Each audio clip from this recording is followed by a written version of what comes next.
Hi listeners, it's Rachel Chadwick Harrison here, MD of Chadwick Accountants, in the drizzly, windy, cold Warwickshire today.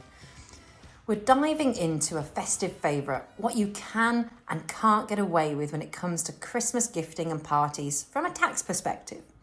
Yes, we're talking about HMRC's version of Santa. Always watching, always checking those receipts. Let's unwrap what's actually tax allowable this Christmas. The spirit of gifting, let's talk presents. As a business owner, it's natural to want to treat your team, your clients, maybe even yourself. And yes, there is a way to do it within the rules. Enter the trivial benefits exemption. Here's what makes a gift trivial in HMRC's eyes. It costs £50 or less, including the VAT and the postage. It's not cash or exchangeable for cash in any way. It's not a reward for work or performance, and it's not part of a contractual obligation. So, if you give your employee a bottle of Prosecco or maybe a festive jumper, that's fine. But if you slip them a cheeky £20 note as a reward for smashing a sales target, that's fully taxable. Directors of close companies get 6 of these a year.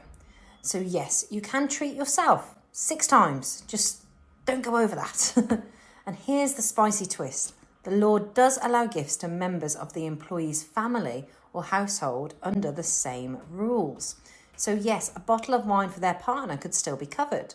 But directors, watch out. The same £50 limit applies with an annual £300 cap. Go over that and it's all taxable.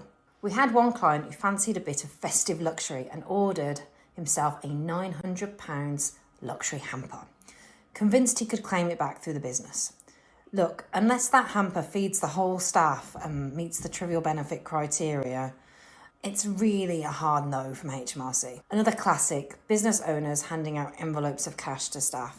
Very generous, very festive, but very taxable. Cash is always taxable, even if it's in a sparkly card with a Santa sticker. Now let's move on to the office party, the real fun stuff. Cue the glitter, the karaoke, and Sharon from accounts dancing on the table. So what's tax deductible? HMRC lets you throw an annual party for your staff and claim it back, provided it's open to all employees. It's an annual event, so think Christmas, some barbecue. The total cost per head is £150 or less. That's the catch. It's not a £150 allowance, it's a hard cap. You go to 151, the whole thing becomes taxable. Also, it can include guests, so your staff can bring their partners, and the £150 per head still applies, so you can double that allowance in that way. It can cover everything from food and drink to transport, accommodation and entertainment. Even virtual parties still count. But if you invite clients, subcontractors or freelancers, that portion of the event isn't tax deductible. That's just hospitality. So keep the guest list tight and legit. We've seen the Christmas party come through the books in many different ways over the years. And my favourite is the 10 lines of lager from Wetherspoons.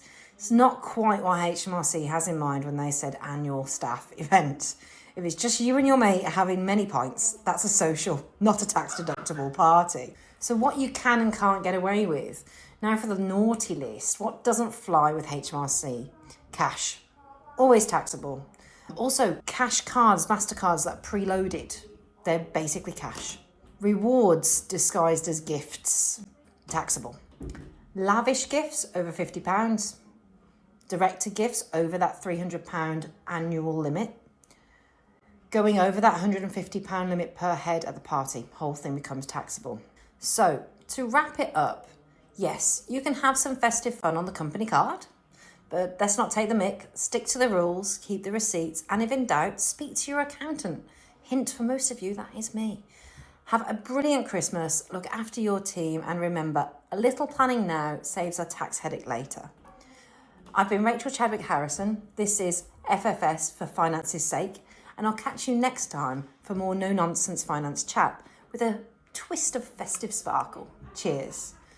And that's our wrap for this year. This is our last episode of the season. Thank you for tuning in and sharing your questions, your stories, and occasionally your dodgy receipts. We'll be back in the new year with tips for tackling your self-assessment head on. getting your books in order and setting your business up for a cracking start to 2026. Until then, have a restful break, enjoy the festivities, and we'll catch you on the other side. Cheers.